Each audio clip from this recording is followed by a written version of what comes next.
বুঝলেন সত্যদা, আমাদের আগে থেকেই তৈরি থাকতে হবে, না হলে হঠাৎ করে বেশি অর্ডার এলে যোগান দিতে অসুবিধা হবে।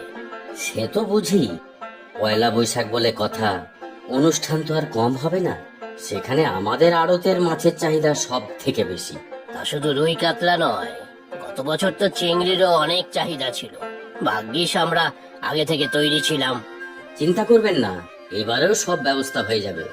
নববর্ষের দিন ভোর রাতে সব পুকুরেরই মাছ ধরার ব্যবস্থা করব। বেশ কিছু বড় রুই কাতলা হয়েছে। রুই কাতলা নিয়ে আমার চিন্তা নেই, তবে চিংড়িগুলো যথাসময়ে বড় হলেই হয়। উপযুক্ত খাবার তো সময় মতো দেওয়া হচ্ছে, ঠিক দেখবেন তৈরি হয়ে যাবে। আর হ্যাঁ, ওই মাছ ধরার সময় আমি আপনি ছাড়াও দু একজন করে নিজেদের লোক থাকতে হবে। জাল টানার পর বড় মাছগুলো আলাদা করে অন্য মাছগুলোকে আবার পুকুরে ছেড়ে দিতে হবে। সে থাকবে সবাই, তাছাড়া তিনু তো থাকবে সব হিসাব রাখার জন্য। সত্যিই সত্যদা, আপনার ছেলে তিনু হিসেব পত্রের দায়িত্ব নেওয়ার পর থেকেই আমার চিন্তা অর্ধেক হয়ে গিয়েছে। আগে চুরি চামারিও সব বন্ধ হয়েছে। সে তিনু অঙ্কে বরাবরই ভালো, আর ওরা দুই ভাই বোন তো তারক কাকু বলতে অজ্ঞান। তিন্নি তো আবার আমাকে বলে মাছ কাকু। হ্যাঁ, খুব দুষ্টু হয়েছে মেয়েটা। না না, কি যে বলেন, ভারী চটপটে বুদ্ধিমতী মেয়ে আপনার তিন্নি, আর মাছ বলতে অজ্ঞান। হ্যাঁ, খুব মাছ পাগল মেয়েটা, রোজ খাওয়ার পাতে মাছ চাই। পয়লা বৈশাখের মাছগুলো সব ঠিকঠাক ভাবে যোগান দেই, তারপর পুকুরের সব থেকে বড় মাছটা আমি তিন্নিকে দেব। না না, তার কি প্রয়োজন, আমরা মাত্র 4 জন, অত বড় মাছ নিয়ে কি হবে? আচ্ছা, তাহলে রাত্রে আমার বাড়িতেই ভোজ হবে। কর্মচারী সবাইকেই ডাকবো, আপনারা সবাই তো আছেনই, সবাই মিলে অঢেল মাছ ভাত খাওয়া যাবে। সেই ভালো, রান্নার ব্যবস্থা না হয় আমিই করে দেব। বাহ, তাহলে তো খুব ভালোই হবে। একলা বৈশাখ, বুঝলি দাদা, একলা বৈশাখ আমাদের একটা অনুষ্ঠান হবে। একলা বৈশাখ আবার কি রে? বল, পয়লা বৈশাখ। সে যাই হোক, নববর্ষ এবারে ঠিক তো? অনুষ্ঠান হবে, কি আনন্দ বল দাদা। তা কোথায় হবে অনুষ্ঠান? মাছ কাকুর বাড়িতে অনেক খাওয়া দাওয়া হবে, বড় বড় সব মাছ রান্না হবে। ও, মাছ হবে, ব্যাস তাহলে আর কি। মেছো ভূতটা ঠিক মাছের গন্ধ পেয়ে গিয়েছে। সে তুই আমাকে যাই বল দাদা, মাছ খেতে আমার খুব ভালো লাগে। মাছ পেলে আমার আর কিচ্ছু চাই না। সে আর নতুন কি, মাছই তো তোর ধ্যান জ্ঞান। তা তোকে কে বললো? কেন, বাবাই তো বলেছে সাত সকালে অনেক মাছ ধরা হবে, সবই বড় বড় মাছ। তার মধ্যে সব থেকে বড় মাছটা আমার জন্য রাখা হবে। ও বাবা, অত বড় মাছ তুই একলা খাবি বুঝি? হ্যাঁ হ্যাঁ হ্যাঁ, একলা বৈশাখে একলাই খাবো। ঠিক আছে, আমি পয়লা বৈশাখে করলাই খাবো। না রে দাদা ভাই, আমি একলা না, সবাই মিলে মজা করে মাছ ভাত খাবো। তুই রাগ করিস না রে, আমার ভালো দাদা। আহারে, পাকা বুড়ি একটা। আচ্ছা এবারে বল, পয়লা বৈশাখে খাওয়া দাওয়া ছাড়া আর কি হবে? হবে তো, ফাংশন হবে। আমি বাবাকে বলেছি একটা নাচ করব। এসো হে বৈশাখ এসো এসো। তাহলে তো ভালোই হবে, আমি খুব করে হাততালি দেব। তোকেও কবিতা বলতে হবে, বাবা বলেছে। না, ওই মেছো তারকের সঙ্গে তো কিছুতেই পারা যাচ্ছে না। কত রকমই তো চেষ্টা করলাম, কিন্তু কোনো লাভ হলো না। মাঝখান থেকে প্রতিবারই আমার মুখ পুড়লো। তা আমার কথা তো আপনি শোনেনি না, সব কাজ তো আর গায়ের জোরে হয় না, মাঝে মাঝে মাথাও কাটাতে হয়। আহা, অত হেয়ালি না করে কি বলতে চাও বলো, আর যা করার তাড়াতাড়ি করতে হবে। পয়লা বৈশাখের অনুষ্ঠানে মাছের যোগান দেওয়ার বড় বড় বরাদ্দ সবই ওই তারকে পেয়েছে। তা পাবেই বা না কেন? ওর পুকুরগুলোর মাছগুলো কত স্বাস্থ্যবান, সুস্বাদু, কত যত্ন নেয় ওরা। বিশেষ করে ওই তিনুর বাবা সত্য আসার পর থেকে তারকের মাছের ব্যবসা কোথা থেকে কোথায় পৌঁছে গিয়েছে। আর আমার মাছের ব্যবসা তো নিচেই নেমে যাচ্ছে। আগে খারাপ মাছ দিয়েও কত মুনাফা করতাম, আর এখন দেখো মনিম, যা করার করো, কিন্তু ওই তারকের মাছের ব্যবসা বন্ধ করাতেই হবে। আচ্ছা দেখি কি করা যায়।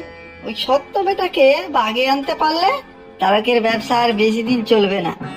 লোভ দেখাতে হবে। হবে না। আগে একবার অনেক টাকার লোভ দেখিয়েছিলাম, কোনো লাভ হয়নি। এমনকি ওর ছেলে তিনু আর ছোট্ট মেয়েটাকেও ধরে আটকে রেখেছিলাম। সে তো জানি, ভারী চালাক ওরা দুজন। মাঝখান থেকে পুলিশের হাঙ্গামা হয়েছিল। কিন্তু পয়লা বৈশাখের আগেই যা করার করতে হবে, তাহলে মাছের বরাতগুলো আমাদের কাছেই আসবে। একবার ভাবছি তারকের এই পুকুরগুলোতে বিষ দিয়ে দেব, সব মাছ মরে ভেসে উঠবে। কিন্তু তাতে অনেক ঝামেলা আছে। পুলিশ সবার আগে আপনাকেই সন্দেহ করবে। না না, ওসব 19-20 কিছু নয়। কোন রকম পুলিশের ঝামেলা আমি চাই না। এবার অন্য কিছু করতে হবে এবার, যাতে সাপও মরে আর লাঠিও যাতে না ভাঙে। আচ্ছা দেখছি কি করা যায়। নববর্ষের তো আর মাত্র কয়েকদিন বাকি। এসো হে বৈশাখ এসো এসো। ও খুকি, খুকি। এখানে খুকি কেউ নেই, শুধু আমি আছি, তিন্নি। ও আচ্ছা আচ্ছা, আমার ভুল হয়ে গিয়েছে। আচ্ছা ঠিক আছে, আমাকে ডাকছিলে কেন কাকু? না মানে এই রোদে একা একা দাঁড়িয়ে আছে তো, ভাবলাম কোনো বিপদ হয়নি তো। না না, কোনো বিপদ হয়নি। আমি তো একা একা এখানে দাঁড়িয়ে গানের রেওয়াজ করছি। পয়লা বৈশাখে ফাংশন হবে তো, তুমিও কিন্তু দেখতে আসতে পারো কাকু। ও তাই নাকি? পয়লা বৈশাখে ফাংশন হবে? তা কোথায় হবে? তোমাদের স্কুলে বুঝি? না না, স্কুলে নয়, মাছ কাকুর বাড়িতে। মাছ কাকুর বড় মাছের কারবার তো। সকালে খুব বড় বড় মাছ ধরা হবে, আর বিকেলে ফাংশন হবে। তারপর খুব করে খাওয়া দাওয়া। ও তারক বাবুর বাড়ি বুঝি? হ্যাঁ তো, তুমিও আসতে পারো কাকু। মাছ কাকু আমাকে ভালোবাসে তো, তাই আমি বললেই হয়ে যাবে। বাহ, সে তো ভালো কথা।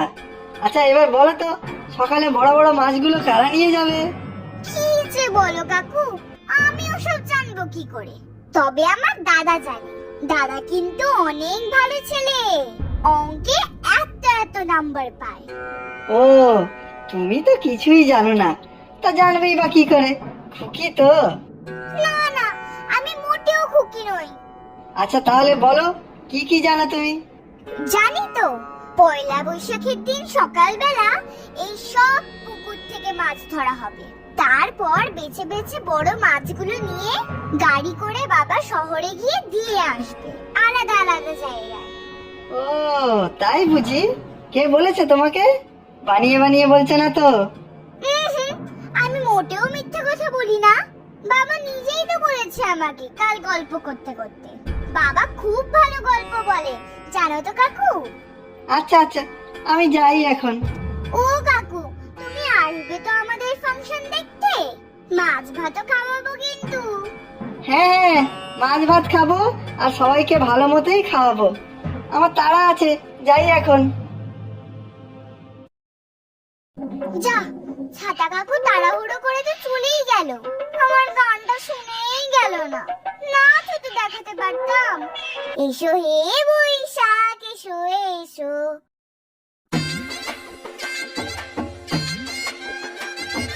তিন্নি, এই তিন্নি, কি করছিস তুই একা একা এখানে? আমি আর মা কখন থেকে খুঁজে যাচ্ছি।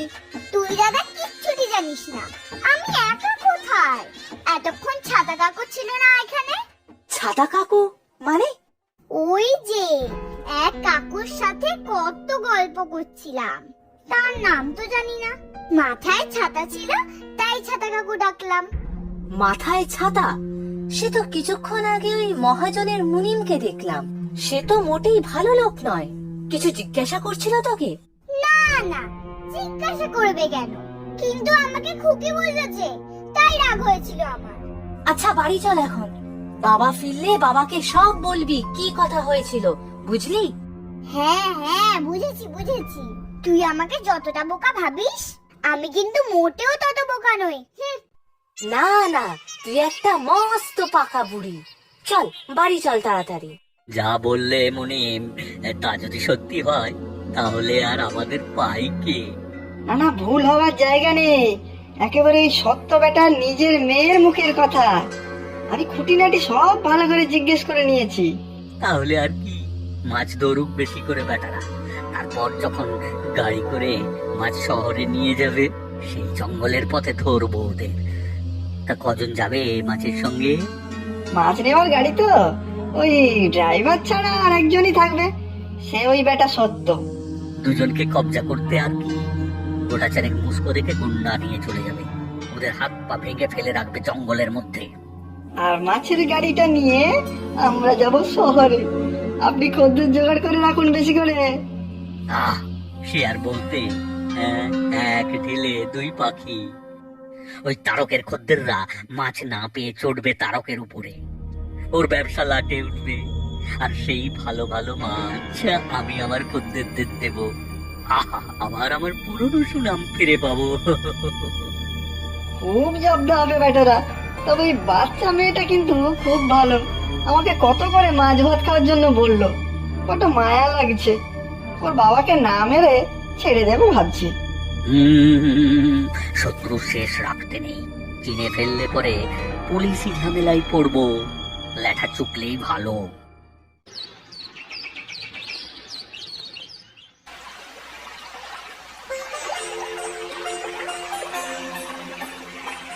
সত্যি এবার প্রচুর মাছ উঠেছে। এবার ভালোই ভালোই শহরের খদ্দেরদের কাছে মাছ পৌঁছে দিতে পারলেই নিশ্চিন্ত। সে চিন্তা নেই, আমি নিজে যাচ্ছি তো, একাই সব সামলে নেব। মাছের গাড়িগুলো ছোট তো, তাই সঙ্গে একজনের বেশি তো যাওয়া যাবে না, না হলে আমি যেতাম।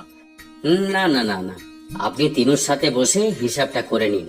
আমি মাছগুলো শহরে পৌঁছেই ফিরে আসবো। এদিকে রান্না বান্না সব করতে হবে তো। আচ্ছা ঠিক আছে, তিনু বলল ওর সাথে একটু কোথাও যেতে হবে, সে আমি দেখে নিচ্ছি। হ্যাঁ, তিনুর সাথে আমার কথা হয়েছে, আপনি চিন্তা করবেন না।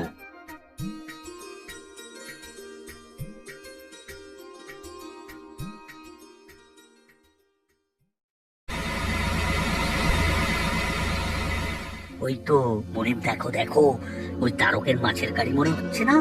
হ্যাঁ তাই তো। চলো ভাইরা, দূর থেকে ফলো করি ওদের, তারপর জঙ্গলের মধ্যে গাড়ি ঢুকলে ঘিরে ফেলবো। কাজ শেষ করে এখানেই চলে আসবে সবাই, আমি এখানেই থাকবো। যে আজ্ঞে কর্তা।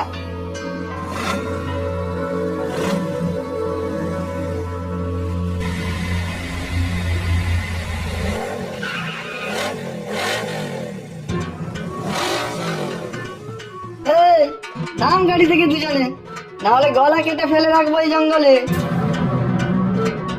আমাদের মেরে পালাবে ভেবেছো? কেন, এই জঙ্গলে কেউ আসবে নাকি তোকে বাঁচাতে? নেহাতি তোর বোকা মেয়েটা আমাকে কত করে নিমন্ত্রণ করলো, তাই তোকে জানি না মেরে ছেড়ে দেবো। মেয়ে আমার মোটেও বোকা নয়, ওই সব আমাকে গুছিয়ে বলেছে। তাই ওই ধূর্ত মহাজনের সব চালাকি আমরা আগে থেকেই ধরে ফেলেছি। মানে কি কি করবি তুই? কেন, ওই যে পুলিশের গাড়ি চলে এসেছে, এবার কোথায় পালাবে বাবা চাঁদু? এই হ্যান্ডস আপ, কেউ নড়বি না জায়গা থেকে। সত্যবাবু, আপনি ওদের হাত থেকে ছুরিগুলো নিয়ে নিন তো। এই, নড়লেই গুলি করে দেবো। তুমি সবাইকে ধরে এনেছো পুলিশ কাকু, তুমি সত্যিই বীর পুরুষ। কেন, তোমরা দুই ভাই বোনও তো কম যাও না। কাল তো থানায় গিয়ে সব সুন্দর করে বুঝিয়ে এসেছিলে ওদের মতলবের কথা, তাই তো ওরা এত সহজে ধরা পড়লো। ওসব তো দাদার বুদ্ধি। আমি তো গিয়েছিলাম তোমাদের আজকের পয়লা বৈশাখের অনুষ্ঠানের জন্য নিমন্ত্রণ করতে। আমি নাচ করব কিন্তু আজ, সবাইকে দেখতে হবে।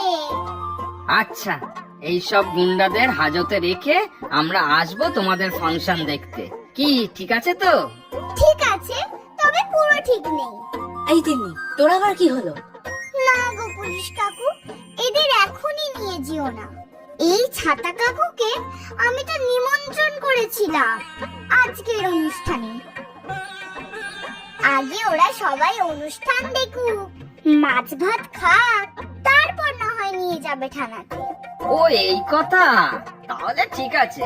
এরা তোমার নাচ গান দেখে পেট পুড়ে মাছ ভাত খেয়ে তারপর জেল হাজতে যাবে।